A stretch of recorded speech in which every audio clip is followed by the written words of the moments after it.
24절에서 29절까지 우리 다 같이 한 목소리로 읽겠습니다. 12제자 중에 하나로서 디두모라 불리는 도마는 예수께서 오셨을 때에 함께 있지 아니한지라. 다른 제자들이 그에게 이르되 우리가 주를 보았노라 하니 도마가 이르되 내가 그의 손에 못자국을 보며 내 손가락을 그 못자국에 넣으며 내 손을 그 옆구리에 넣어보지 않고는 믿지 아니하겠노라 하니라. 여드레를 지나서 제자들이 다시 집 안에 있을 때에 도마도 함께 있고 문들이 닫혔는데 예수께서 오사 가운데 서서 이르시되 너희에게 평강이 있을지어다 하시고 도마에게 이르시되 내 손가락을 이리 내밀어 내 손을 보고 내 손을 내밀어 내 옆구리에 넣어보라. 그리하여 믿음 없는 자가 되지 말고 믿는 자가 되라. 도마가 대답하여 이르되 나의 주님이시요 나의 하나님이시니이다.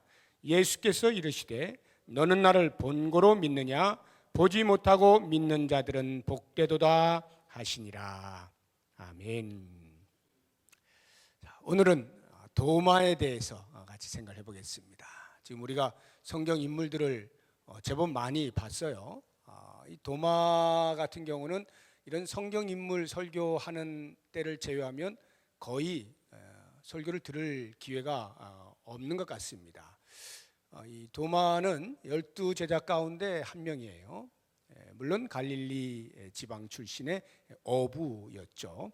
예수님에 의해서 이제 제자로 발탁이 된 사람인데 이 도마에 대해서는 그 가족 관계가 성경에 전혀 기록이 되고 있지 않습니다. 디두모라 이렇게 요한은 그의 별명을 별명이라기보다도 헬라식 이름이 디두모예요. 도마는 히브리식 또는 아람어 이런 히브리식 그 이름이라고 한다면 디두모는 헬라식 이름인데 당시에 그 요한 공동체의 그 독자들을 위해서 아마도 이제 1세기 말경이니까 헬라 문화가 많이 접해져 있는 그 상황에서 그 독자들을 위해서 헬라 이름까지 함께 소개를 하고 있지 않는가 하는 생각이 듭니다. 이 디두모 또는 도마도 마찬가지고요. 그 이름의 뜻이 쌍둥이다 이런 뜻이에요. 그래서 우리가 이렇게 육체적으로 이런 쌍둥이라는 그런 의미도 있지만 또 약간 의미를 부여해서 해석을 하면 뭐 두 마음을 가진 사람 뭐 이런 이제 뜻도 있다라고 볼 수 있는데 아마도 이제 그런 해석을 하는 것은 우리가 흔히 알고 있는 도마에 대한 그 선입관 때문이 아닌가 하는 생각이 듭니다. 이 도마에 대해서 오늘 우리가 이제 같이 묵상을 할 텐데 도마 하면 여러분들 마음속에 어떤 생각이 드세요? 보통 많은 사람들이 생각하는 것이 도마 하면 의심 많은 도마 이렇게 이제 흔히 이야기하지 않습니까? 실제로 가스펠송에도 그런 그 가사가 있죠. 그 김석균 씨가 지은 작사 작곡한 내가 주를 처음 만난 날이라고 하는 그 가스펠송 보면은 뭐 정말 내 형제를 구원했나 나도 구원하실 건가 의심 많은 도마처럼 물었네 내가 주를 처음 만난 날 이래가지고 도마는 의심 많음의 대명사로 늘 우리의 머릿속에 각인이 되어 있습니다. 그런가 하면 또 한편에서는 이 도마를 재조명하려고 노력하는 부류들이 있습니다.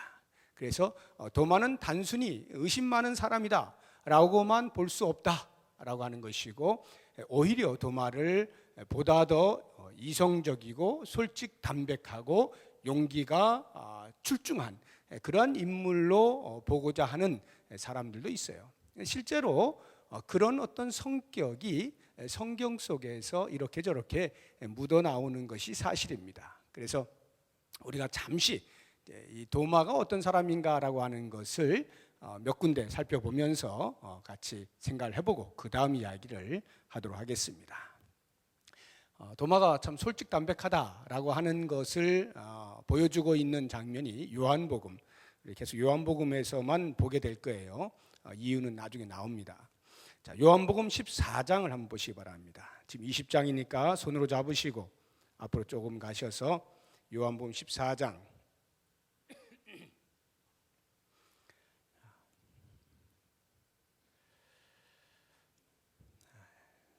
이 요한복음 14장은 참 유명한 말씀이 있는 장입니다. 1절 같은 경우 너희는 마음에 근심하지 말라 하나님을 믿으니 또 나를 믿으라 많이 들은 말씀이죠. 그리고 6절에도 보면 내가 곧 길이요 진리요 생명이니 나로 말미암지 않고는 아버지께로 올 자가 없느니라. 너무나 유명한 말씀이 포진되어 있는 그 사이에 도마가 소개가 되고 있습니다. 도마 14장 1절부터 4절까지 예수님께서 제자들에게 내가 이제 이 땅에서 나의 할 일을 다 마치고 나면 저 하나님이 계신 곳으로 가서 너희들이 거처할 곳을 예비를 하겠노라. 자, 다 예비가 되고 나면 내가 다시 너희들에게 와서 너희를 그리로 데리고 갈게 하고는 4절을 보시게 되면 내가 어디로 가든지 그 길을 너희가 아느니라 이렇게 말씀을 하신 거예요. 자, 이 이야기를 들은 제자들이 지금 예수님이 무슨 말씀 하시는지를 전혀 못 알아듣는 겁니다. 아니 예수님 뭔 말씀 하시는 거야? 어딜 가신다는 거지? 가셔서 뭘 예비하신다는 거야? 등등 고민이 많아요. 그런데 막상 제자들이 선뜻 나서서 예수님 그게 무슨 말씀입니까? 라고 물어볼 만한 용기가 없어요. 왠지 이게 무슨 뜻일까 속으로는 궁금해하면서도 선뜻 말하지 못하고 있는 그런 제자들에 비하여 도마를 보게 되면 5절 같이 읽어봅니다. 시작.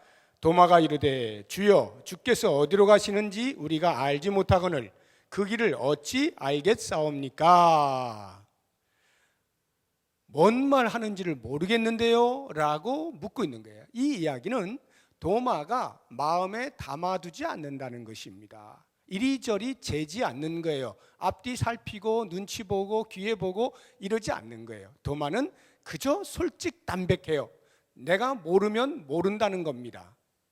예수님 무슨 말씀하시는지 모르겠어요. 어디 가신다는 거예요? 전 모르겠는데 뭘 다 안다고 말씀하십니까? 도대체 앞뒤를 알 수가 없습니다 라고 이야기하는 이 정도로 도마는 스승인 제자의 그 예수님에 대하여서도 마음에 거리낌을 두지 아니하고 자기 표현을 정확하게 하는 사람이었다 하는 것을 알 수가 있고요. 그 다음에 그러다 보니까 이런 그 솔직담백한 사람들의 특징 가운데 하나가 자기가 옳다라고 판단이 될 때는 물불을 가리지 않는 겁니다. 거기서부터 조금만 더 앞으로 요한복음 11장 가보시기 바랍니다. 11장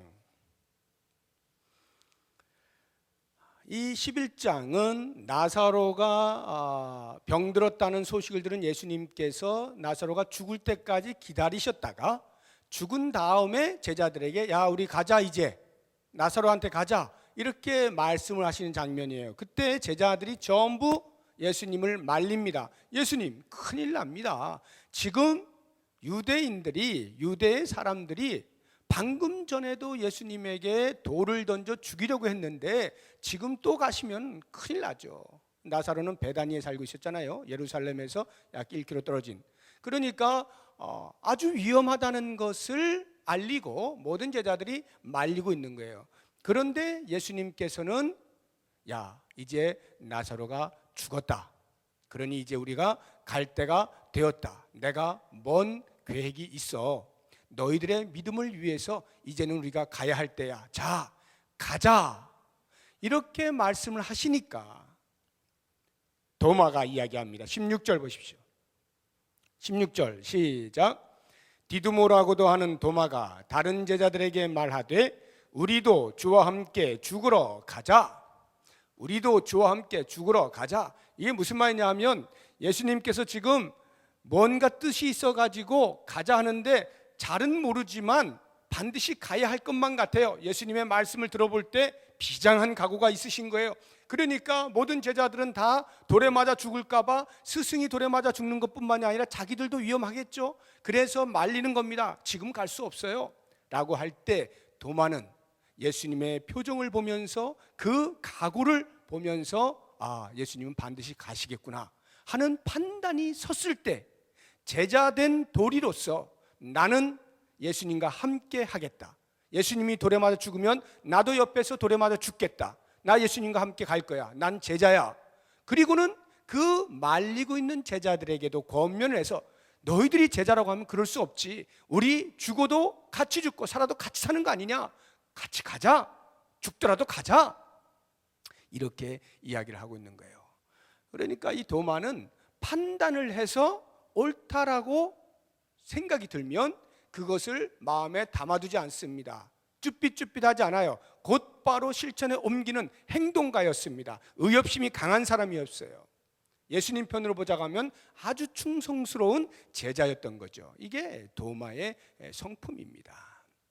그러면 이제 오늘 말씀을 보세요. 오늘 말씀을 보시게 되면 예수님이 부활하셨잖아요. 그리고는 제자들에게 나타났는데 마침 그때 도마가 없었습니다. 예수님께서 부활하시던 날이 안식일 다음 날 주일 새벽이었잖아요. 그 주일 저녁에 모여있는 제자들에게 예수님이 나타나셔서 손과 발을 다 보여주시거든요. 그런데 그때 도마가 없었던 거예요. 그리고는 그로부터 일주일이 지난 그 다음 주일에 다시 제자들이 모여있는데 그때는 도마도 있었어요. 제자들이 아무리 도마에게 우리가 예수님 봤다라고 말을 해도 믿지를 않는 겁니다. 나 직접 보기 전에 못 믿어 라고 하는 그런 말들이 오고 갈 때 예수님이 일주일 후에 다시 나타나셔서 그 도마를 위하여 자신의 몸을 다 보여주시는 겁니다. 여기 만져봐라 이렇게 하는 거예요. 이 모습을 보게 되면 예수님의 또 다른 제자들이 전부 예수님을 보았다, 부활하신 예수님을 보았다 라고 말을 해주었음에도 불구하고 그 자리에 없었던 도마는 믿지 아니하고 내가 직접 확인하기 전에는 나는 못 믿어 라고 이야기를 한 이 모습 때문에 우리들의 머릿속에는 의심 많은 도마라고 각인이 되어 있습니다만 어쩌면 그의 모습은 지극히 정상적인 인간의 반응이다 이렇게 볼 수도 있는 것입니다. 이성적인 사람이다 이 말이에요. 이성적으로 판단했을 때 죽은 자가 다시 살아나는 그런 일은 없지 않느냐. 그러나 예수님이 다시 살아났다고 하시니까 그래도 내 마음속에 기대가 있고 정말이면 좋겠다라고 하는 심정으로 내가 직접 볼 수만 있다면 나는 믿을 거야 라고 하는 그러한 이성적인 이야기가 내가 눈으로 꼭 봐야 되겠다, 손으로 만져봐야 되겠다라고 이야기를 한 것이죠. 자, 이렇게 볼 때 이 도마가 어떻게 보느냐에 따라서 의심 많은 아주 몹쓸 그런 사람인지 아니면 우리들의 보편적 이성을 가진 사람들을 대변하고 있는 것인지를 우리가 알 수가 있는 것인데요. 자, 이 부분을 위해서 이제 저는 오늘 여러분들과 함께 도마를 생각할 때 도마가 어떤 사람이냐라고 하는 부분으로 도전하는 것이 아니고 왜 요한복음이죠. 왜 사도 요한이 자기의 동료였던 도마에 대하여서 이렇게 자세하게 기록을 하고 있느냐라고 하는 부분으로 오늘은 이야기를 하려고 해요. 왜 그런가 하면 마태복음, 마가복음, 누가복음, 요한복음 이렇게 4복음서가 있는데도 불구하고 요한복음을 제외한 공간복음서라 불리는 마태, 마가, 누가복음에서는 도마란 전혀 어떤 사건에도 연루되지가 않아요. 기록되지가 않습니다. 오직 한 가지 예수님의 12제자의 이름을 나열할 때를 제외하곤 도마에 대한 이야기를 전혀 쓰지 않습니다. 오직 유일하게 이 사도 요한만이 도마의 이야기를 보신 것처럼 요한복음 11장에도 14장에도 지금 20장에도 이렇게 계속해서 도마와 관련된 사건들을 우리들에게 소개를 해주고 있는 거예요. 우리가 오늘 보고자 하는 것은 왜 그랬느냐라고 하는 것입니다. 왜 요한만이 특별하게 도마에 대해서 이렇게 관심을 가지고 이야기를 전개하고 있을까라고 하는 것에 초점을 맞추면서 우리가 오늘 생각을 해볼 텐데 그 이유는 이렇습니다. 당시의 요한은요, 마태, 마가, 누가하고는 달리 그들이 썼던 시기에서 약 40-50년 후 그때 요한복음을 썼거든요. 그러니까 자신이 쓸 때는 이미 그들이 썼을 때와 한 50여 년의 격차가 있는 겁니다.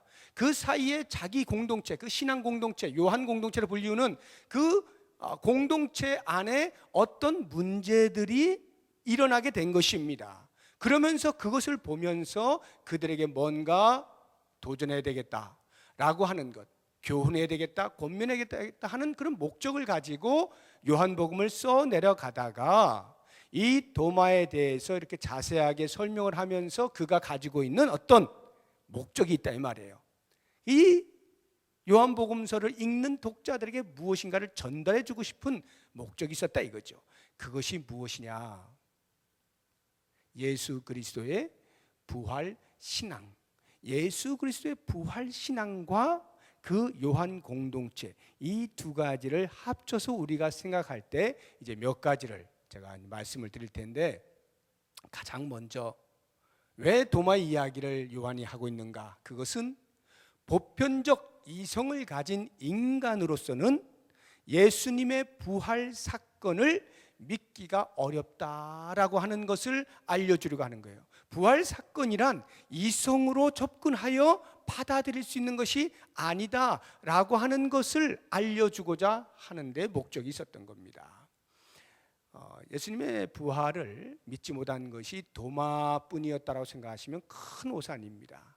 사실 도마 이전에 이미 예수님을 그 부활을 듣고 보고 했던 제자들에게서도 도마 못지않은 그러한 의심과 믿지 못하는 불신앙의 모습들을 얼마든지 찾아볼 수 있어요. 이제 신속하게 저와 함께 찾아봅니다.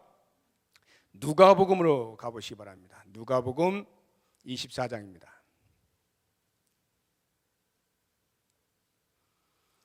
누가복음 24장. 안식구 첫날에 막달라 마리아를 비롯한 여러 여자들이 예수님의 그 시체에 향유를 바르고 시신을 공경하기 위하여서 찾아갑니다. 그런데 만날 수가 없죠. 빈 무덤이 되었죠. 깜짝 놀라는데 천사들이 이야기를 해주지 않습니까? 예수님 부활하셨다. 그 이야기를 듣고 막달라 마리아를 비롯한 여러 여자들이 제자들이 모여있는 곳으로 가서 예수님 부활하셨다는 소식을 알려줍니다. 9절 보십시오. 24장 9절. 무덤에서 돌아가 이 모든 것을 11사도와 다른 모든 이에게 알렸습니다. 그때의 반응 11절. 사도들은 그들의 말이 허탄한 듯이 들려 믿지 아니하나. 모든 제자들이 여자들의 부활의 증언을 허탄한 듯이 들려 믿지 아니하는 것입니다. 그들도 못 믿는 건 똑같아요. 그리고는 그 이야기를 들은 사람들 가운데에서 두 사람이 엠마오로 가고 있습니다. 가는 중에 예수님이 그들과 대화를 나눕니다. 예루살렘에 무슨 일이 있었느냐, 이런저런 일이 있었습니다. 여자들이 와가지고 예수님이 부활했다고 하는데 참 이거 믿어야 될지 말아야 될지 모르겠습니다. 이러면서 예수님과 대화하고 나가는 거예요. 그때 예수님이 그 두 제자들에게 25절 같이 읽어봅니다. 이르시되 미련하고 선지자들이 말한 모든 것을 마음에 더디 믿는 자들이여. 이미 선지자들이 예수 그리스도에 대해서, 그리스도의 부활에 대해서 말씀하셨고, 예수님 자신이 제자들에게 직접 몇 차례에 걸쳐서 십자가에 죽으실 고난과 다시 3일 만에 부활하실 것에 대해서 이야기를 해주셨죠. 그럼에도 불구하고 이 제자들이 믿지 못하고 그냥 엠마오로 가고 있는 중입니다. 이 정도로 믿음이 없는 거예요. 자, 그런데 그 다음 보세요. 그래서 이제 그런 과정 속에 있다가 그날 저녁입니다. 주일 오후, 주일 저녁에 제자들이 모였을 때 예수님이 나타나신 거예요. 마가의 다락방에 모여 있는 겁니다. 나타나셔가지고 예수님이 다 보여주시는 거예요. 자, 봐라. 자, 만져봐 하면서 일일이 다 보여주시는 거예요. 39절 보십시오. 39절. 38절부터 볼까요? 예수께서 이르시되 어찌하여 두려워하며 어찌하여 마음에 의심이 일어나느냐. 내 손과 발을 보고 나인 줄 알라. 또 나를 만져보라. 영은 살과 뼈가 없으되 너희 보는 바와 같이 나는 있느니라. 이렇게 하고 손과 발을 보이죠? 그런데 41절 보면 놀라운 일이 있습니다. 같이 읽어봅니다. 시작. 그들이 너무 기쁨으로 아직도 믿지 못하고 놀랍게 여길 때에, 거기까지. 물론 부활하신 예수님 깜짝 놀란 거죠. 어찌 있을 수 없는 일이 일어났느냐. 너무 기뻐서 믿지 못하는, 표현은 좋습니다만 여전히 그들의 마음 가운데 아직도 부활하신 예수 그리스도에 대한 믿음이 온전히 정립되어 있지 아니한 걸 보게 됩니다. 눈으로 봤음에도 불구하고. 그렇다고 하면 도마는 어떻습니까?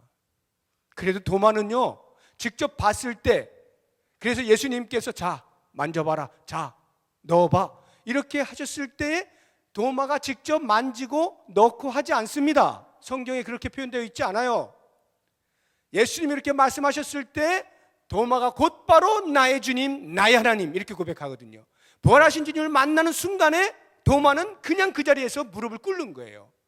나의 주님, 나의 하나님 바로 고백합니다. 대단한 믿음 아닙니까? 제자들에 비하면 훨씬 더 큰 믿음이에요. 그러니까 의심 많은 도마처럼 이건 조금 우리가 생각을 좀 더 해봐야 되는 것이고요. 아무튼 중요한 것은 지금 왜 이렇게 도마를 쭉 하면서 이 도마같이 이성적인 사람이 부활하신 주님을 만났을 때 어떻게 되느냐라고 하는 것. 이 도마를 등장시켜서 사도 요한은 보통 이성을 가진 사람들은 부활에 대한 사건에 대해서는 받아들일 수가 없는 거야 라고 하는 것. 그래서 이 도마를 내세워서 요한이 하고 싶은 말은 당시의 제자들을 포함한 모든 세대와 세대를 오가는 우리 성도들 뿐만 아니라 온 인류의 보편적 이성을 가진 사람으로서는 이렇게 부활 사건은 받아들일 수 없는 것으로 보여진다라고 그 이성적 인류에 대한 대표로서 도마를 소개하고 있다 하는 것입니다. 그리고 이 요한이 이렇게 도마를 이야기하고 있는 것은 또 다른 하나의 이유가 있는데, 당시에 예수님이 부활하신 것에 대하여서 이상한 소문이 돌고 있었습니다. 그 소문은 종교 지도자들이 낸 것입니다. 군인들이 대제사장들에게 찾아갔어요. 여자들이 왔는데 이렇게 했는데 빈 무덤입니다. 예수님의 시체가 없어졌습니다. 대제사장들이 큰일 난 거예요. 그들이 신문할 때 계속해서 예수님의 그 십자가의 고난과 부활에 대한 이야기를 그들도 아마 생각했을는지 모르겠어요. 장로들을 소집했습니다. 이거 어떻게 하면 좋을까? 그러다가 결국 그들이 선택한 것은 돈을 한 보따리 싸다가 그 군인들에게 갖다 주면서 입막음을 한 겁니다. 야, 너희들 이제 이렇게 하라. 나가서 예수님의 제자들이 와서 시체를 훔쳐갔다라고 소문 좀 내다오. 이게 마태복음 28장에 나와요. 그래서 그때로부터 그 군인들이 나가서 소문을 내기 시작합니다. 헛소문이죠. 소문을 내면서 그 소문이 파다하게 유대인들 사이에 전파가 된 거예요. 그래서 예수님께서 승천하시던 그때까지도 계속해서 그런 말들이 쭉 깔려 있었고, 특별히 요한 공동체의 시대엔 더욱더 그러한 말들이 공동체 안에도 공공연하게 돌고 있었기 때문에 도마를 앞세워서 결코 예수님이 그렇게 제자들이 훔쳐간 것을 가지고 몰래 다르게 부활한 것으로 속여서 전파한 것이 아님을, 왜? 도마는 직접 눈으로 본 것 외에는 믿지 않을 만큼 이성적으로 아주 차가운 사람이니까 그 사람을 내세워서 그 소문은 헛된 소문이다 라고 하는 것을 그 공동체 사람들에게 알려주고자 함이었다 하는 것이죠. 또 한 가지를 더 생각해 본다면, 우리가 이미 요한 1서에서 사도 요한 그 공동체가 어떤 위험에 있는지를 다 보셨겠습니다만, 영지주의자들의 공격이 심하다고 말씀을 드렸죠. 영지주의자들 가운데에서 대표적으로 그들이 주장하는 것 중에 아주 치명적인 위험 요소가 뭐냐면 예수 그리스도의 몸에 대한 부인이에요. 그래서 가현설이라고 제가 말씀드렸죠. 가현설. 예수님의 몸은 가짜로 그냥 이렇게 나타나는 것처럼 보이는 것뿐이고 실제로는 예수님의 영만 활동하시는 것이다, 이렇게 이야기를 했단 말이죠. 이러한 가연설에 힘입어서 많은 사람들이 긴가민가 특별히 부활에 관련해서는 예수님의 몸의 부활을 전혀 믿지 않는 거예요. 부인하는 거예요. 영만 부활했다, 이렇게 이야기하는 것입니다. 바로 이와 같은 영지주의자들의 그 헛된 가르침들이 공동체 안에 있었기 때문에 도마를 통해서, 자, 도마가 말하면 너희들이 듣지 않겠느냐? 이 도마가 어떤 사람이냐? 이런 사람이지 아니하였느냐? 하고는 요한복음 여기저기에다가 도마를 소개해 놓고, 그리고는 결정적으로 이 부활과 관련해서 예수님의 몸이 부활하신 것에 대하여서 도마의 입을 통하여, 그 다음 예수님의 입을 통하여 이 손에 못자국을 보고 허리에 창자국을 보고 만져보고, 이런 표현을 구체적으로 하고 있지 않습니까? 도마가 그렇게 말했는데 그 말을 그대로 받아서 하듯이 예수님께서 다시 나타나셔가지고, 예, 도마야, 네가 자 만져봐, 자 봐라 하고는 일일이 다 이렇게 하신단 말이에요. 이 몸을 그대로 표현을 하고 있는 이것, 여기에서 예수님의 몸의 부활은 가짜다 라고 말하는 영지주의자들의 가르침을 일거에 퇴치를 시키는 그런 목적을 가지고 있었다라고 하는 거죠. 자, 이러저러한 목적이 있었음에도 불구하고 제가 이제부터 말씀드리는 이 두 가지가 결정적으로 요한은 우리들에게 들려주고자 하는 것이고, 그 당시의 공동체뿐만 아니라 오늘 이 시대 우리들에게도 동일하게 알게 하시기 원하시는 두 가지가 있어요. 그 하나가 무엇이냐 하면 온전한 부활신앙을 가져라라고 하는 것인데요, 온전한 부활신앙, 그 가운데서 첫 번째가 보지 못하고 믿는 믿음의 우월성을 이야기하고자 하는 것이에요. 자, 여러분 가운데 예수님의 부활을 직접 눈으로 보신 분 계세요? 아무도 없죠. 요한 공동체 당시에도 예수님의 부활을 직접 본 사람은 아주 드물었습니다. 이미 1세기 말이니까 상당한 시간이 흘렀잖아요. 예수님의 부활을 직접 눈으로 본 사람이 거의 없어요. 다 그 사도들의 이야기를 듣고 전승에 의하여서 구전으로 내려오는 말씀들을 듣고 그래서 믿고 있었던 사람들입니다. 그 사람들이 얼마나 마음에 예수님을 보고 싶었겠어요. 예수님 한번 좀 봤으면 원이 없겠다. 야, 저 사도들은 얼마나 좋을까? 직접 보고 예수님이 죽으셨다가 다시 부활하신 몸도 직접 보고, 그러니 얼마나 믿음이 좋겠어. 막 이런 부러움도 있고, 나한테는 안 나타나실까? 이런 기대감도 있고, 이러한 생각들이 팽배해 있는 그 요한 공동체의 독자들에게 요한은 도마와의 이 관련된 기사를 기록함으로써 그렇지 않다는 것을 예수님의 입을 통하여 직접 그들에게 전달해 주고 있는 거예요. 자, 오늘 본문의 말씀 다시 보십시다. 요한복음 20장 27절 보세요. 27절 보면 같이 시작. 도마에게 이르시되 내 손가락을 이리 내밀어 내 손을 보고 내 손을 내밀어 내 옆구리에 넣어보라. 그리하여 믿음 없는 자가 되지 말고 믿는 자가 되라. 예수님의 말씀이에요.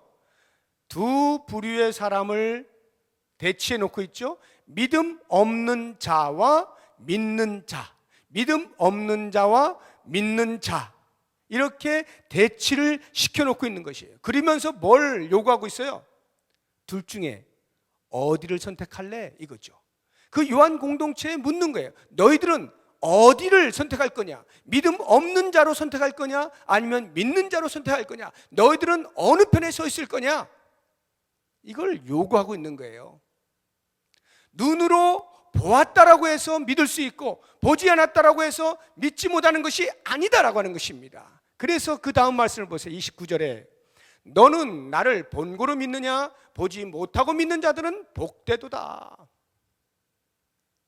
보지 못하고도 믿을 수 있는 믿음의 우월성에 대해서 이야기를 해주고 있는 것입니다. 이 말씀을 대했을 때 당시의 공동체 성도들이 얼마나 마음에 한편으론 부끄럽기도 하고 예수님을 보아야만 더 믿음이 돈독해질 것이라고 생각했던 자신들을 생각하며 부끄러울 수도 있었을 것이고, 또 다른 한편으로는 이것이 보아서만 믿어지는 것이 아니로구나 하는 것에 대하여서 새로운 확신이 생기면서 자신들의 믿음에 대하여 더욱 견고하게 세워질 수 있었던, 이것이 오늘 이 시대에 우리들도 동일하다 이거예요. 꿈에도 소원이 우리 예수님 보는 거 아니겠어요? 정말 예수님이 꿈에라도 나타나 주시면 내가 내 믿음이 앞으로는 절대로 흔들리지 않고 견고하게 그렇게 믿음 생활 할 수 있을 텐데 라고 혹시 생각하시는 분들 계십니까? 예수님의 음성을 잘 들으셔야 돼요. 오늘 밤에 예수님께서 우리에게 들려주시는 말씀, 너희는 본고로 믿느냐 보지 못하고 믿는 믿음은 복되다. 너희가 믿음 없는 자의 편에 설 것이냐 아니면 믿는 자의 편에 설 것이냐, 어디에 서 있을래? 선택을 요구하는 거예요. 보지 않고도 믿을 수 있는 믿음, 이것은요 막무가내의 믿음을 말하는 게 아니에요. 못 봐도 좋으니까 대충 믿어봐 그런 믿음을 이야기하고 있는 게 아니에요. 왜 예수님께서 보지 못하고 믿는 믿음에 대한 우월성을 말씀하시느냐? 그것은 예수님께서 이미 제자들에게 말씀해 놓으신 것들이 있기 때문에, 그것을 근거하여 내가 이미 너희들에게 말한 것들이 있잖아. 내가 너희들에게 나의 부활에 대해서 몇 번을 말했니? 너희들이 그것만 받아들였어도 지금 아무런 염려 없이 근심 없이 그냥 믿을 수 있을 텐데, 그것을 너희들이 눈으로 보아야만 하는 것은 아니란다 하고는 그들에게 믿음, 보지 않고 믿는 믿음에 대하여 촉구하는 근거로 예수님의 말씀, 언약, 약속, 이것을 두고 있다는 거예요. 그런 면에서 오늘 우리들이 왜 도전을 받아야 되느냐? 하나님께서 우리들로 하여금 보지 않고도 믿을 수 있는 너무나도 확실한 언약의 말씀들을 성경 안에 가득 담아 두시고 우리의 손안에 들려주시면서, 자, 이래도 못 믿겠어? 라고 말씀하시는 거예요. 이 어마어마한 언약의 말씀들이 바로 우리의 눈앞에 와 있고, 날마다 우리가 그 말씀들을 상고하고 있음에도 불구하고, 만약 우리가 직접 보아야만 되겠어, 직접 경험해야만 되겠어 라고 말을 한다면, 오늘 이 예수님의 말씀처럼 믿음 없는 자의 편에 서 있게 된다 하는 거예요. 그런 면에서 이 밤에 여러분 꼭 기억하십시오. 우리의 믿음은 우리의 눈으로 본 것에 의하여 결정되지 아니하고, 우리의 믿음은 약속의 말씀으로 주신 이 성경에 근거하여 발생하는 거예요. 그래서 히브리서 11장 1절에 믿음은 바라는 것들의 실상이요 보지 못하는 것들의 증거다, 이렇게 이야기하고 있는 거예요. 그냥 안 보이는데도 무조건 믿어 이게 아니고, 너무나도 확실한 하나님의 말씀의 약속에 근거하여 그 말씀을 보니 믿을 수밖에 없는 것, 이것을 우리들에게 요청하고 있는 것입니다. 이 밤에 여러분들이 자신의 믿음들을 점검할 때 나는 얼마나 하나님의 말씀을 확고하게 붙들고 있는가, 이 말씀에 흔들림 없는 하나님의 약속을 발견하는가, 그것을 신뢰하는가 하는 것으로 점검하시고 도전을 받으시기 바라고, 두 번째, 그것보다 더 한 걸음 더 나아가서 중요한 것은, 그래서 그와 같은 부활의 신앙, 예수 그리스도의 부활을 만나버린 도마를 통하여 도마가 어떤 고백을 했느냐를 보게 하시는 겁니다. 그의 고백이 뭡니까? 나의 주님, 나의 하나님. 부활의 주님을 만난 도마는 더 이상 확인이 필요 없었어요. 더 이상 입증을 해낼 이유가 없었어요. 부활의 주님을 만난 순간, 그 음성을 듣는 순간, 그 예수님을 만나는 순간, 보는 순간, 그의 마음 가운데는 나의 주님, 나의 하나님이라는 온전한 고백이 나오게 된 거예요. 이 고백이 얼마나 위대한 고백인지 아세요? 마태복음 16장 16절에 보면 사도 베드로가 예수님의 질문에 대답한 것, 주는 그리스도시요 살아계신 하나님의 아들입니다 라고 하는 이 고백과 동일한 고백이에요. 이것이 부활의 주님을 만난 도마의 입에서 자동으로 나오게 된 겁니다. 여러분, 나의 주님이라는 말의 의미는 그냥 주님 이게 아니에요. 지금까지의 자신의 모든 삶에 근저에 자기 자신의 경험과 자신의 지식과 자신의 상식과 판단을 두었다고 한다면 이제부터는 내 모든 삶의 근저에 오직 예수 그리스도를 주인으로 모시겠습니다. 삼겠습니다. 라고 하는 고백이 나의 주님이에요. 도마가 이 고백을 하는 그 순간에 그는 이미 삶 전체가 바뀌어 버린 거예요. 왜 요한이 도마를 요한복음 11장에도 14장에도 20장에도 계속해서 이렇게 띄엄띄엄 도마에 대해서 이야기를 해놓고 있느냐?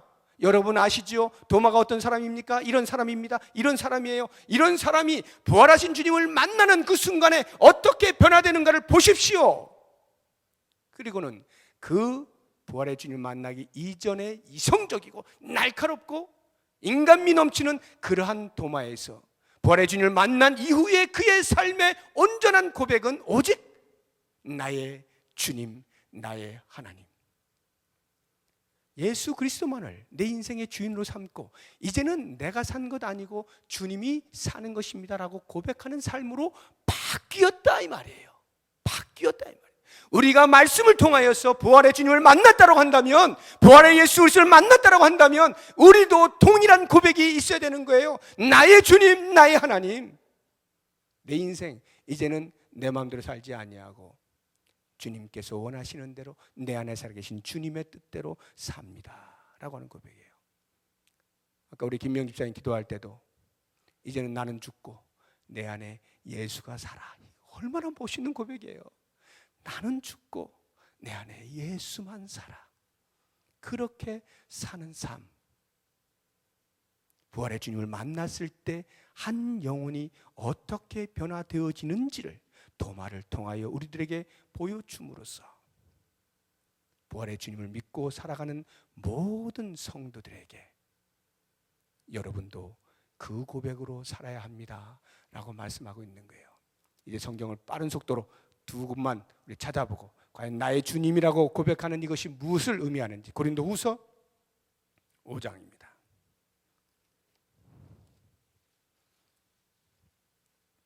고린도후서 5장 15절입니다.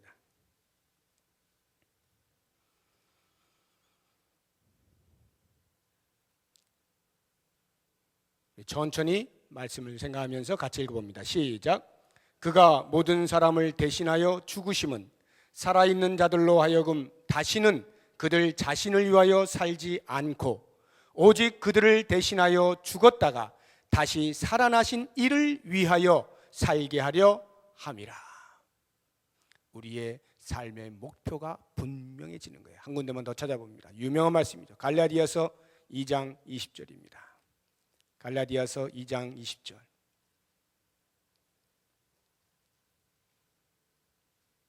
시작.